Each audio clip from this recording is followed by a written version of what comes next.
సింగరేణి మరో మైలురాయిని అధిగమించబోతోంది. 1200 మెగావాట్ల Singareni thermal power plant కేంద్రం ప్రారంభోత్సవానికి సిద్ధమైంది. ఇవాళ ప్రధాని మోడీ దీన్ని జాతికి అంకితం చేస్తారు.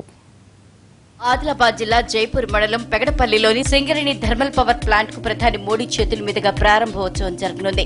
షెడ్యూల్ ప్రకారం స్వయంగా ప్రధానిని జైపూర్ కు ఆహ్వానించి పవర్ ప్లాంట్ ను ప్రారంభించాలనుకున్నా సమయం లేకపోవడంతో గజ్వేల్ నుంచే రిమోట్ తో ఈ కార్యక్రమాన్ని నిర్వహించనున్నారు.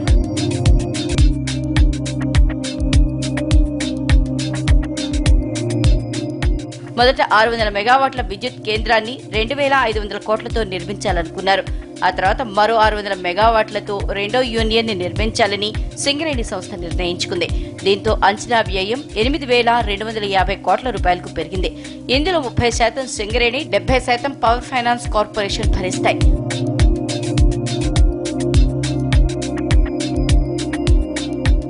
మూడు సంవత్సరాల్లో పూర్తి కావాల్సిన పవర్ ప్లాంట్ పనులకు 6 ఏళ్లు పట్టింది.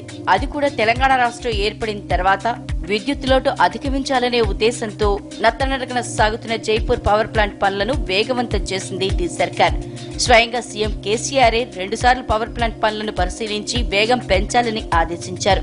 అనుకున్న సమయానికన్నా కొంత ఆలస్యమైన మొత్తానికి ప్లాంట్ సిద్ధమైంది. బొగ్గు ఉత్పత్తిలో రారాజుగా ఉన్న సింగరేణి ఈ ప్లాంట్ ద్వారా విద్యుత్ ఉత్పత్తి రంగంలోనూ అడుగుపెట్టింది.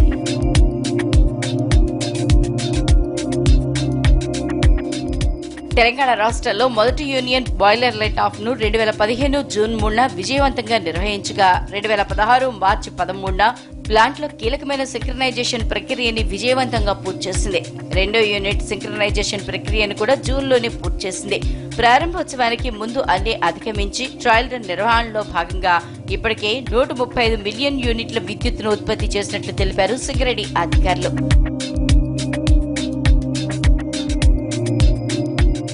విద్యుత్తును గజ్వేల్లోని పవర్ గ్రిడ్ కు అనుసంధానించారు. ఈ ప్లాంట్ ద్వారా ఉత్పత్తి చేసిన విద్యుత్తును టీజెన్కో ద్వారా డిస్కంలకు విక్రయించేందుకు ఈ ఏడాది జనవరి 18న సింగరేణి సంస్థ ఒప్పందం కుదుర్చుకుంది. ఈ విద్యుత్ ఉత్పత్తి ద్వారా ఏటా సింగరేణికి 380 కోట్ల లాభాలు వచ్చే అవకాశాలు ఉన్నాయి. అయ్యాక తొలిసారి తెలంగాణ బీజేపీ కార్యకర్తలతో భేటీ కాబోతున్నారు మోడీ.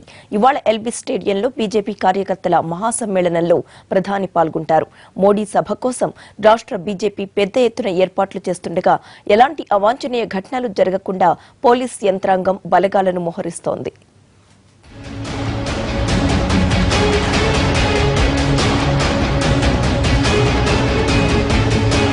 ప్రధాని రాక సందర్భంగా తెలంగాణ బీజేపీ భారీ ఏర్పాట్లు చేస్తోంది. మోడీ గతంలో 2 సార్లు ఎల్బీ స్టేడియం సభలో పాల్గొన్నారు. ఈసారి రాష్ట్రంలో బీజేపీ బలోపేతమే లక్ష్యంగా జరుగుతున్న మహాసమ్మేళనానికి ఆయన హాజరవుతున్నారు. ఈ సభ కోసం పెద్ద ఎత్తున కార్యకర్తల్ని తరలించడానికి కమల్నాథ్లు ఏర్పాట్లు చేశారు.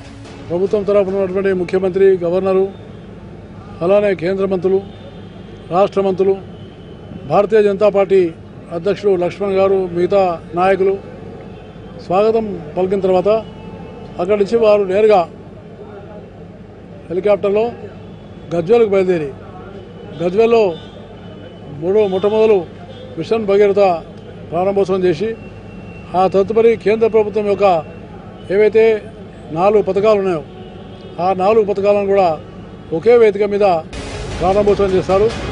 మోడీ సభ జరగనున్న ఎల్బీ స్టేడియాన్ని ఇప్పటికే కేంద్ర బలగాలు తమ ఆధీనంలోకి తీసుకున్నాయి. స్టేడియంలోని ప్రతి అంగుళాన్ని బాంబ్ స్క్వాడ్, డాగ్ స్క్వాడ్ ఎప్పటికప్పుడు తనిఖీలు చేస్తున్నాయి. పాసులు ఉంటేనే లోపలికి అనుమతిస్తారు. 4000 మంది పోలీసులు ఎల్బీ స్టేడియం భద్రతా విధుల్లో పాల్గొంటున్నారు. వారందరికీ కేంద్ర బలగాల సూచనలతో ప్రత్యేక ట్రైనింగ్ కూడా ఇచ్చారు. కేంద్ర బలగాలకు ఇచ్చే సూచనలతో రాష్ట్ర పోలీసులు పనిచేస్తారు. ఎల్బీ స్టేడియం బయట సిపి మహేందర్ రెడ్డి భద్రతా ఏర్పాట్లను ఇవాళ స్వయంగా పర్యవేక్షిస్తారు. స్టేడియం సమీపంలో ఉన్న పెద్ద పెద్ద భవనాలని తమ ఆధీనంలోకి తీసుకున్న పోలీసులు వాటిపై నిఘా ఏర్పాటు చేశారు. స్టేడియం లోపల సీసీ కెమెరాలు ఏర్పాటు చేశారు. కట్టుదిట్టమైన భద్రతతో బీజేపీ మహాసమ్మేళనం జరగనుంది. 5 గంటలకు ఈ లాల్ బహదూర్ స్టేడియంలో ఇక్కడ జరగబోయేటటువంటి బీజేపీ భూస్థాయి మహాసమ్మేళనం అన్ని గ్రామాల నుంచి దాదాపుగా 1 లక్షకు పైగా ఉన్నటువంటి కార్యకర్తలు చాలా ఉత్సాహంతో సమీకరణ చేసి పార్టీని బలోపేతం చేయడానికి ఈ కార్యక్రమానికి వారు వచ్చి ఇక్కడ అన్ని కేంద్ర పథకాలు అలానే దేశంలో జరుగుతున్నటువంటి అభివృద్ధి కార్యక్రమాలు అన్నింటి కూడా వారు కార్యకర్తలకు కూడా ప్రజలకు కూడా తెలంగాణ ప్రజలకు ఒక కొత్త సందేశాన్ని ఇచ్చి పార్టీకి ఒక కొత్త స్ఫూర్తితోటి తెలంగాణలో బీజేపీ ముందుకెళ్ళడానికి ఇది గొప్ప సన్నివేశం అని భావిస్తున్నాను. ప్రధాని ప్రసంగించే వేదికను ప్రత్యేకంగా తీర్చిదిద్దుతున్నారు. వేదికపై ఎల్ఈడీ లైట్లు అమర్చారు. ప్రధాన వేదికపై మోడీతో పాటు 28 మంది మాత్రమే ఉంటారు. 2 వరుసల్లో సిట్టింగ్ ఉంటుంది. స్టేడియంలో పురుషులకు మహిళలకు వేరువేరుగా ఎంక్లోజర్లు ఏర్పాటు చేశారు. వీవీఐపీల కోసం ప్రత్యేక గ్యాలరీలున్నాయి. ప్రధాని సభకొచ్చే వాహనాలకు Nizam college ground, NTR stadium, exhibition grounds లో పార్కింగ్ ఏర్పాటు చేశారు. స్టేడియం చుట్టుపక్కల ట్రాఫిక్ ఆంక్షలు అమలవుతున్నాయి.